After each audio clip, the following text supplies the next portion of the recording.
This is going to be a product video. And I was thinking about how I wanted to do it because when I looked at everything, there's a lot of products. So I think I'm just going to break it down into sections. So maybe one a week or one every couple weeks. These are products that I use when I relax my hair and color my hair, because I usually do that either the same day or within a couple days of one another. So the first thing that I always do when I'm going to relax my hair is a day or so before. I shouldn't say a day or so, that's a lie. Well, I'll do it the same day because I'm just, crazy like that. But maybe like 3 days before, I will wash my hair and deep condition it really well. And then sometimes I will also do a protein treatment. So I'll show you those products now. Okay, so a few days before I relax, I will wash my hair, deep condition it, and then do a protein treatment. I do a protein treatment if my hair has already been colored. Like if I've colored first and then I'm gonna relax, I'll do the protein treatment before I relax. If I relax my hair and then I'm gonna color, I will not do the protein treatment, relax my hair, then do the protein treatment, then color.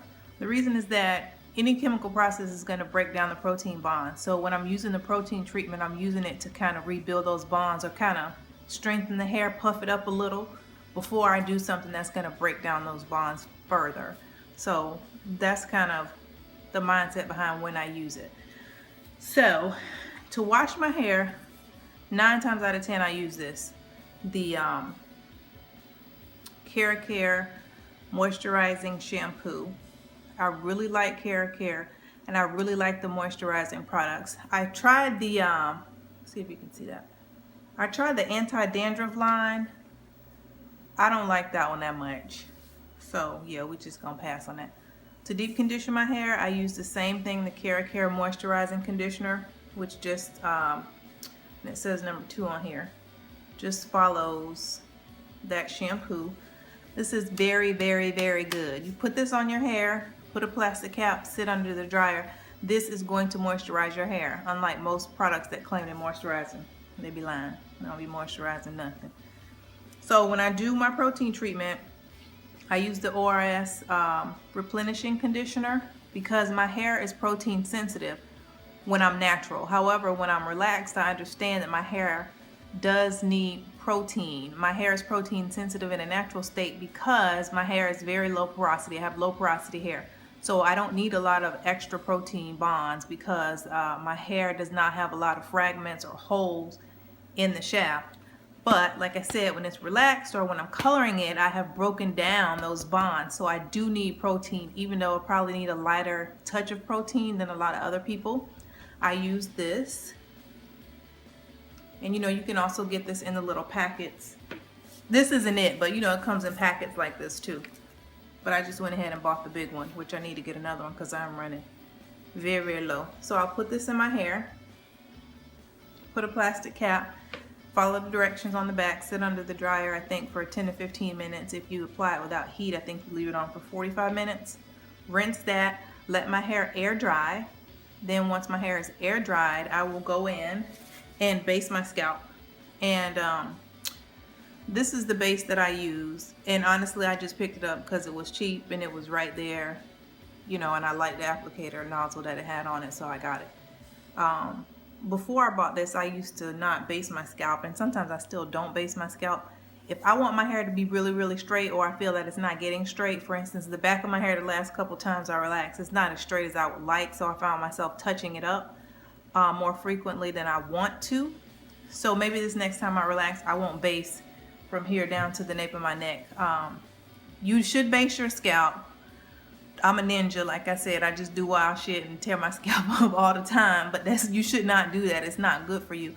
However, this base is thick and it's petroleum based, so it's going to form a barrier between the chemical and your scalp, and you can't help but some of that base to prevent the hair from getting the chemical on it or having the chemical directly on it because your hair is coming out of your scalp.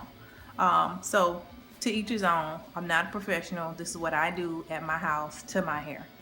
And then the relaxer that I use, and I've used this probably for the last year, I really fell in love with this, is the Creme Argan Oil relaxer.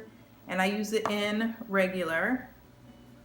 My hair does not need anything strong. My hair is very fine. My strands are fine, but I have a lot of strands on my head.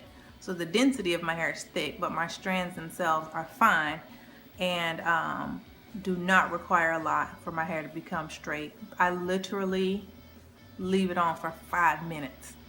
Like 5 minutes.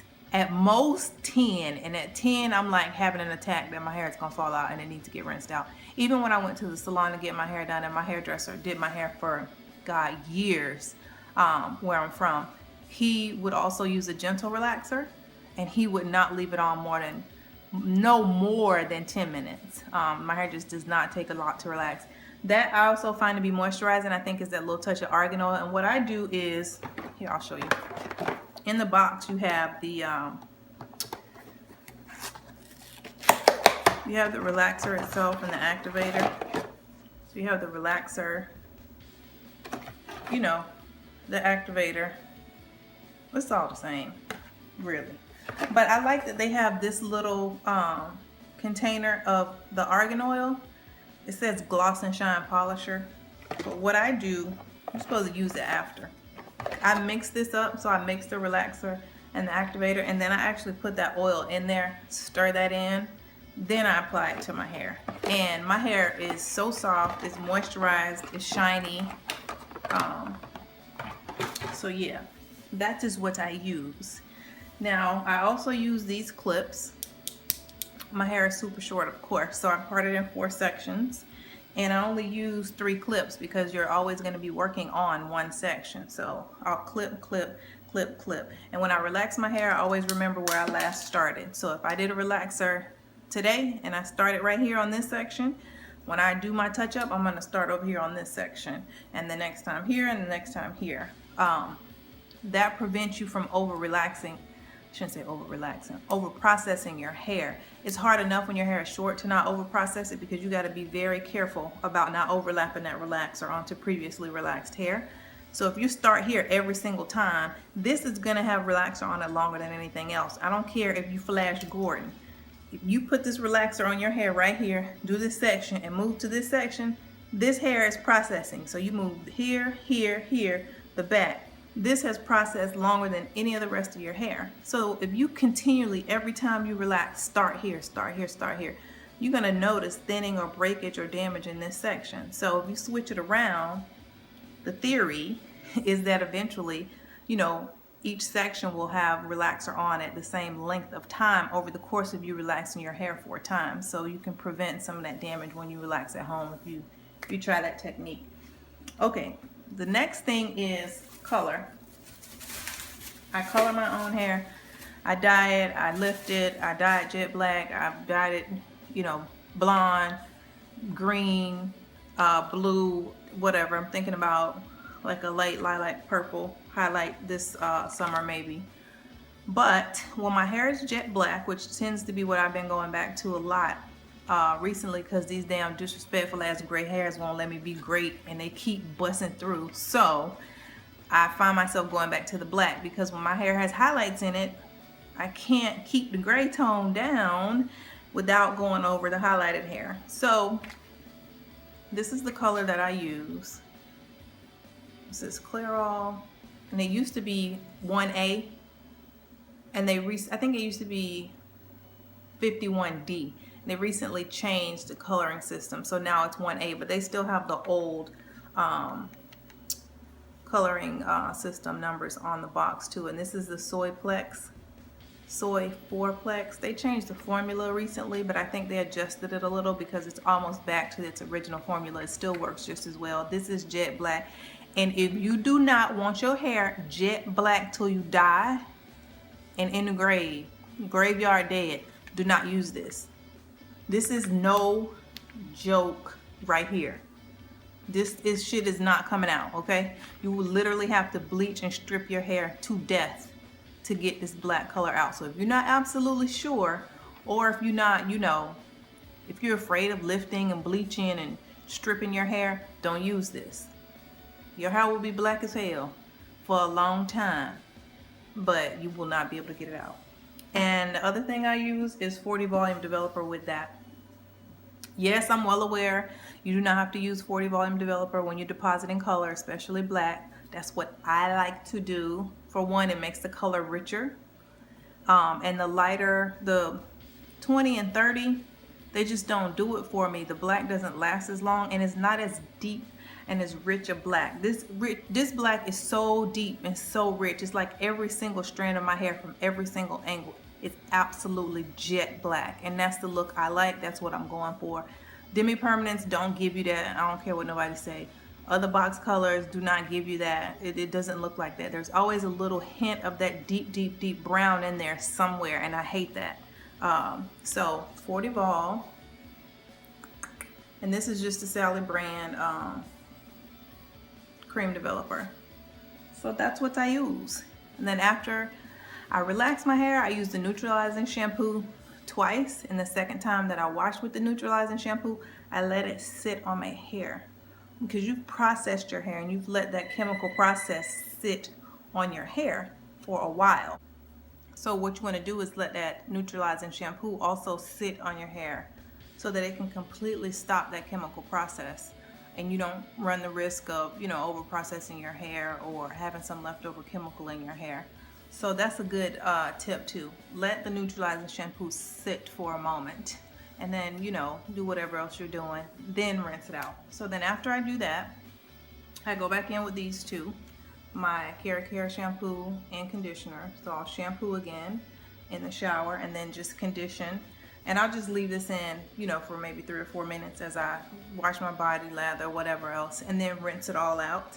Once it is completely rinsed out, I will towel dry my hair and add some grapeseed oil or some olive oil, and every now and then I'll put a little bit of liquid leave-in in. If I do, I'll use Infusium 23, but that's rare because I just don't like leave-ins, heat protectants, all that stuff. Like, it just coats your hair excuse me, in my opinion. So I don't use any of those products for the most part. Sometimes I do when I've really jacked my hair up, or I've dyed it some crazy ass color or over processed it. I would use a liquid leave-in conditioner.